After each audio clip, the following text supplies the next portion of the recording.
Mood stabilizers are medications that help control the mood swings that occur in some mental health conditions, such as bipolar disorder, schizoaffective disorder, and borderline personality disorder.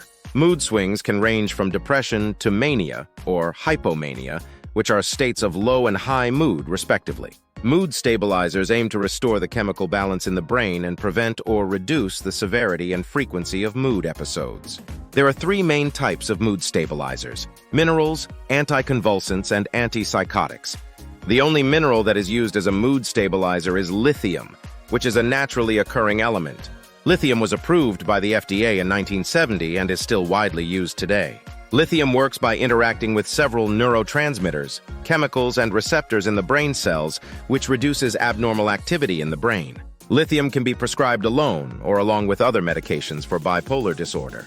Some brand names for lithium include Escalith, Lithabid, and Lithinate. Anticonvulsants are medications that are originally used to treat seizures, but they also have mood-stabilizing effects.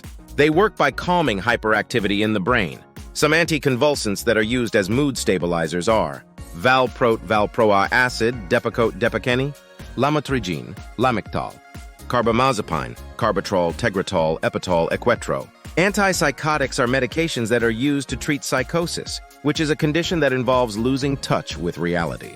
Psychosis can occur in some cases of bipolar disorder, especially during manic episodes. Antipsychotics can help reduce the symptoms of psychosis and also have mood-stabilizing effects. Some antipsychotics that are used as mood stabilizers are aripiprazole, Abilify, acenapine, Safras, olanzapine, Zyprexa. Mood stabilizers are usually taken orally as tablets or capsules. The dosage and frequency of taking them depend on the type of medication, the severity of the condition, and the individual response. It is important to follow the doctor's instructions and not to stop taking them abruptly without consulting the doctor first. Mood stabilizers may take several weeks or months to show their full effects. They are usually taken for a long-term period to prevent relapse of mood episodes. However, some people may be able to reduce or stop taking them after a period of stability under the doctor's supervision. Mood stabilizers should be used along with other forms of treatment, such as psychotherapy, counseling, lifestyle changes, and self-care strategies.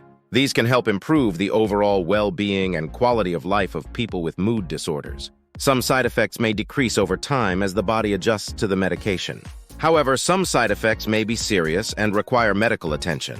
These include signs of allergic reaction, such as rash, hives, swelling, or difficulty breathing. Signs of toxicity, such as vomiting, diarrhea, drowsiness, slurred speech, muscle weakness, or seizures. Signs of infection, such as fever, sore throat, mouth ulcers, or flu-like symptoms. Signs of blood disorders, such as easy bruising, bleeding, pale skin, or anemia. Signs of liver problems, such as yellowing of the skin or eyes, dark urine, or abdominal pain. Signs of kidney problems, such as changes in urination, swelling of the feet or ankles, or lower back pain. Signs of heart problems, such as chest pain, irregular heartbeat, or shortness of breath. Signs of diabetes, such as increased thirst, hunger, or urination, weight loss, or blurred vision. Signs of mood changes, such as worsening depression, suicidal thoughts, or behavior, or agitation. If you experience any of these side effects, you should contact your doctor immediately. To summarize, mood stabilizers are medications that help control the mood swings that occur in some mental health conditions. They work by restoring the chemical balance in the brain and preventing or reducing the severity and frequency of mood episodes. There are three main types of mood stabilizers: minerals, anticonvulsants, and antipsychotics. Each type has its own benefits and risks. Mood stabilizers should be used as prescribed by the doctor and along with other forms of treatment. Mood stabilizers can cause side effects in some people, some of which may be serious and require medical attention. If you have any questions or concerns about mood stabilizers, you should talk to your doctor or pharmacist. Thank you for watching this video on mood stabilizers. I hope you found it helpful and informative. If you did, please give it a thumbs up and share it with someone who might benefit from it. And if you want to see more videos like this, don't forget to subscribe to The Anxious Resistance, where we explore various topics related to mental health and well-being. Your support means a lot to us and helps us spread awareness and education. Until next time, stay safe and take care of yourself. Thanks for watching.